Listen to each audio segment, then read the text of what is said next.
ko hiju wakati la wasiya nyuman juma be na kan ka fo hiju dewnye wasiya nyuma folo azansi tigi be azansi karamogo be almami be kutuba kalana be u kan ka wasiya kan folo minke hiju dewnye nu be bo mali kono o wasiya ka kasabatu bolo o yede shahadatu an la ilaha illallah wa anna muhammadar rasulullah hiji dewn ni tawhidi kabo jamana kono folo hiji dewn uni ciden ka batoli nyuman kabo jamana kono uni mushrikiya kana bo jamana in kono ni bidiya kana bo jamana in kono parce que tumami cide nyem wajibu ni jabali ayachi kata yey mani akoy beta mo munun fo kitabe dunke wudero kalambari wutede kitabe della ka jigu ka kakoro mais wona tabe fal yakuna awwala ma yad'uhum ilayhi shahadatu an la ilaha illa allah wa anna muhammadar rasulullah akuna tabe fenwole fulo min ni kan ku wele katama o yede o ka sharia ko bato fensite min ka bato e tinya ni ala kelempe wute o ka sharia la ka swama fana ko muhammad ala ka cidenyo akon nin folo de fuye nu man ninde famu folo ni mammu bisukuna o man nimmina o man ni famu kana salli fore kana sunfo kana jakafo kana hijufo ninde fuye folo fa inhum atawli zalika akon nu tuguri ko ni nade yennin famu sonna ma tuguri ko ni na fa alimuhum anna allah farada alayhim 5 salawat fi kulli yawmin wal layla akon nu yennin famu watimi utuguri ko ni na wala duniya ko ala ye farda salli duru buluka suni tilo kake ani jaka kata hadisa tola wala washiya kan nyuma washiya kan folo jamana in ka hiju deimbe ani tawhidi ka boyare ala kelempe kabbato foy kana far alaka nasi be bin bolo e ka jigi dale mo nasi gide ka ko ben nafasa makane ka toranyo ne ka boyka i jigi boaka de e ka bo bagan be munun bolo de i jigi boka i ka baga nunun jani ube kati filibaji la folo ta fo munun bu bolo ta fo filibaji la folo ibu ku jani shebe munun bu bolo ta ulu bila baji la folo fulu iku jani unu kana boya de awa hari nu yu to mali kono ya inu ewa kanu ani ki bisukun shinshuka inu ewa ikana tamaka kuto bisukun kono ikana tamaka kutu bisukun kono de ikana tamaka kutu bolo awa nu yu tu ko fe fana ni kana kita maka kuto bisukun kono sino hiju tiye imata hiji de itara jama chaya e doro katanna folo ciya mogo ni tawhidi dafale maboya eni shiriku de boraya abeka hakli de la barika be sula be se ka barika di suma su be se ka fe nyana bo jiya kono shegu ni ma baw u be se ka hera sama kanai ma ka tora nyone ka boyka u be e bolo dinginye so faralembe alaka e bolo jinyo faralembe alaka e bolo iru faralembe alaka e bolo tungu faralembe alaka e bolo kana faralembe alaka e bolo bamau faralembe alaka e bolo ebe kantigeli ke fe ngore minte ala ibe ta doma fe beta soma fe ni bora mali kono kan ni hakilna utilay mata hiji ubeta mun ko katu sigide alikaba be munu tede safani maroba be tede fo kata alikaba misaliya dila o misaliya nyerete sariya kono yero folo kata ka beta o de yira hiji dewna kasuru ka fulan ka fuyadda falen bubulu ka mushrika bubula kumba bana fitini o ka bidia bubula kumba bana fitini atu kala nuna kanunun budu sukun kono folo au beta hiji chogo de fo arafa iba ketende minna iba ketende madina iba ketende de safani marwain obe munyawe ni mugo tara hiji ke harake chogo nyuma chire nya ke chogo mi me yake mushriki yake bidia ka fu falati odi ato hejo yoro la shego doye futuruni safo bekeni hadisa de maju ka hadisa akwanya bala hejo den ka chaya de jama wa miliyo bea akoni miliyo munu fule de hejo den nye jama kulu fitine da akwa tobe na jama de chaya mo ni fulan ka fu ya bori ka jama la katamaka ko itara hiji o kai mata hiji de itara jama chaya itari kan na fulo chiya ni dende yilata hejo la ya kan na fulo chiya fani tawhid nyumande kabo jamana kono ya watajawwadu fa ina khayra jari taqwa ala ko yesure fana tade sure fana nyuma ye munye ala nya siranya ano dafalen kaburu ulube tam min ko aya ka wori korosi ewa madina akana sanni beke madina ka wori kana ba ayi alanya siranya inde fo no ka wulo o kausa jinya sire fana nyere aye tawhid fuye awa ciden batoli ko fuye ciden batoli ka fuye niya me bara nyuma sarati fula ka dafala al ikhlasu lillah baraka kalashi alai bara be kakke ala kama fuy kana fara ala ka batola ni nye sarati fuloy sarati fulanna al mutaba'atu li rasulillah sallallahu alaihi wasallam baraka ke ka tugu ciden ko ani ciden ka sunna ka boyade muhammadu rasulullah sarati gorobali nani de bala ta'atuhu fima amara ciden nyawu nyamara ni minye ka tugu ciden kan nyamari kan da falen ko ano ka bo maliyade waistinabu ma naha anhu wajajara fulanna ciden ye bagali ke fengo fenna kamugo balala ni nye bidiya nin kuma kana fo nin chogola nin ke wale kana ke nin chogola ako toyede ano o kele kana bo jamana kono yade ciden ye balili ke fengo fenna ciden ye mugo baga fengo fenna mugo baga fengo kamugo bali ka bo fengo fenna ano kele kana bo jamana kono yade ninde ni nye fulay sabana o tasdiquhu fima akhbara ciden ye kibariya fo kibariya munun temena ko dogole munun bena nu ko hadisa de sara ciden yen nin ko kana fo an ko segu kote de an kan ma ba kote de an ka tabulo ninde ino kana bo jamana kono de da ciden ka kuma wulade aye kuma fo bedda odela ka ciden ka kuma bila mo be ka kuma mi damfem be ka kuma ye hiju dewun nabe bo mali kono ya ana kana bode ciden kuma be fo be karamo ka kuma fo ciden kuma be fo be majabi kuma fo ciden kuma fo rabe sego kuma fo ciden kuma be fo be maba kuma fo ano kana boyare nino bore ya ko itara hiji ke o kai kan na fulo ciana itara jamare chaya o tasdiqu fi ma akhbara ciden ye kibariya fo ye fe mo fe ibada olade nani na walla nyu badallah illa bima sara akana alabatoni e wasira siye ciden min ke sariya e koy beta hiji me ikadamana togo bila ne karasalankade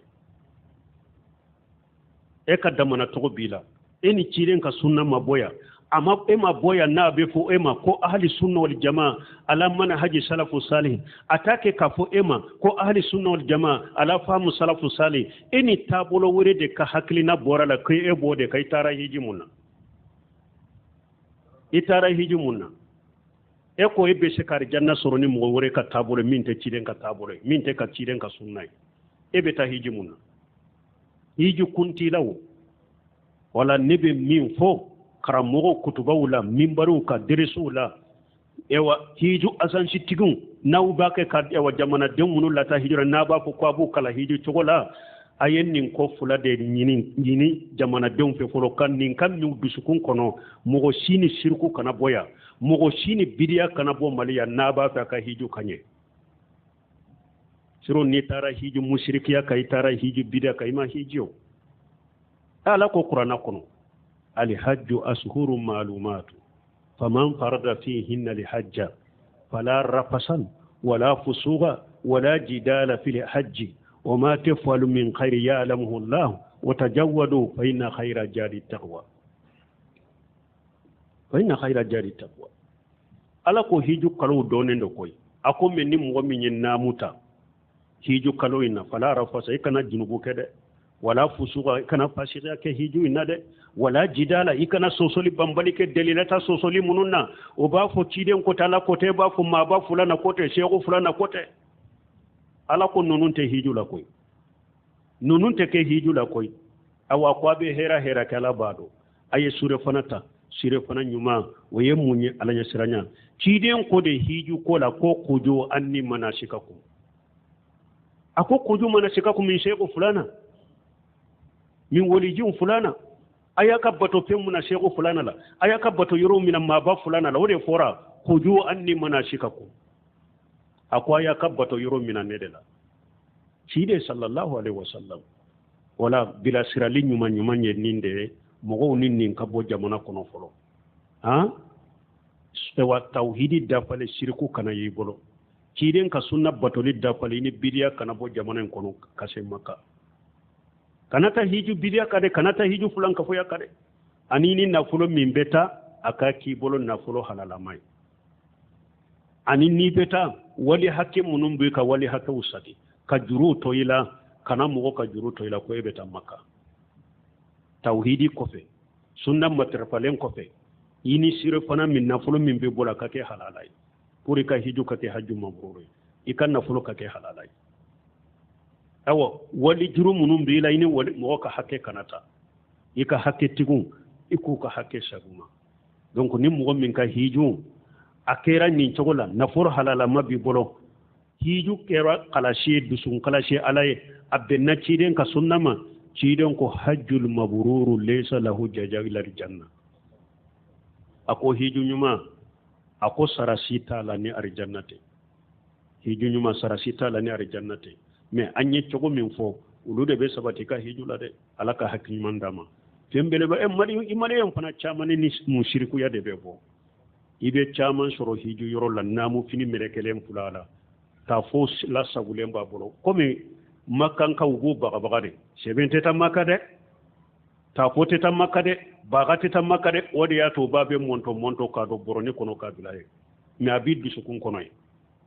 ina mata abiddu sukun kono hiju tiye koy ika hiju te fo nyaye ni ya ye ugo toya ayiri wula de kute ta makka e manka sobi depende yoro la nu ko makkan ka ute so ta fote tay sebente tay bagate tay ni manka e sobi munyu bali kata parce que makkan kaw ala yudu bilaw kat tawhid lu ya tawhid mo de dawlatu tawhid jamana de do sunna jamana de do o bilala tawhid korosidi dronde la o baado hiju demme nu lu ya tafo ye ya tafo to ila lagara la bunyininga nu ye baga yila ye baga to ila ina hijra lagara ala bunyininga nu ye sabe nyila ye sabe to ila ina hijra lagara la bulu nyininga o de ya to na yeri la uba tige ka boyla ube uba fone ka boyla katafi o de ya to azanji tugu yere ba fu yow ta fote tare baga tetare seben teta ita foye depuis ya fula kwa bula ya folo si akele ni tara hiji nunun kai ka hiju temina to fu ye folo mais ube sira munna ko ni ye tora kan ni fu ye ku be ka azanji bila ku tena biye tige ife ute biye tige fo de ya to ta fo de parce que jamana ni be chogo me ko ni tora kan ni ciyan ni fe nunun fu ye dro ku te biye tige fe ku be ta azanji werela e alaka dina de foli be toye ibe mugo bila abe na fulo fu sara ela ebi kan ni yoro ni min soro ala ebi ikundo koro kinye do koro kitege do de koro kale kan na fulo bay million jatu cinyale bolo ka jinya tinya ka lagara cinya to fule e ba laje awte arabu koroshi hari bagiya na anka mugo do tumbeta uni nyo beta ube nyo munun insaralembe kaburu kai ube kaburu bogota saudiya kam mugo yen nimbe koroshi ko hiju kala umba ke yeddo ne ke bago bilay parce que kalande do tumbe kalande munum fana mani ube bila jamanye ni nyo usmana ka kabure wusara drome duru ni nyo fatumata ka kabure wusara drome ta saudiya ka do ne ke bago yen ndo fama yen ndo yeddo ne ke bago bilay ni nana kaburu la dro ya jare ko bi tege jaba ko haji haram yalla haram teme haram ni ko be bogoto ba fo haram ni ko ni jonka kabru ba fo Allahu alam nko ewa uhudi ka ewa sedi sumunum be nko kaburu kene jalande tundo me tuma mo beto ka bogota de beto ka fenta nko ye ko gode korala sisa ka giriya shikala aba yere to giriya shi ko fe doro ku ya tedo parce que beto bogodeta kaburu bogo beta ta fo makka ubena naya alikaba fini munna uya korta nko shiso de babu gas ubatige Suleiman urehili ka kuma ubu gere fini na de alikaba fini mare nu ka shiso abu ka jefa kuno katige ubeta na ko jamana ko nko de ya to ni hiji de wakati na wati sara ubata fa sampe mo bolo tasoro mo bolo tasoro nko hari arafa sando do tara boke ko ibe wori soro la hawla wala quwwata illa billah nimbe hiji tew nunum be abebu afriki yakata munin nyama dusukun cinyale dusukun tolile uno doronde betay ayete ate nunu nyefo jamaye ayete nunu nyefo kam goye alaka hakima dama balmo alaka tawhid dama ciden ka sunna batoli hera sitabo ala kanke tawhidi famu bagay kanke ciden ka sunna famu bagay kanke matara fa bagani boto bagay kan sabato ka nema sita bo diyan kono min ni man nin tawhidi famu iman nin sunna famu i bagala ma de be dina kono ala ka hakiman dam subhanakallahumma rabbuna bihamdika ashhadu an la ilaha illa anta astaghfiruka wa atubu ilayk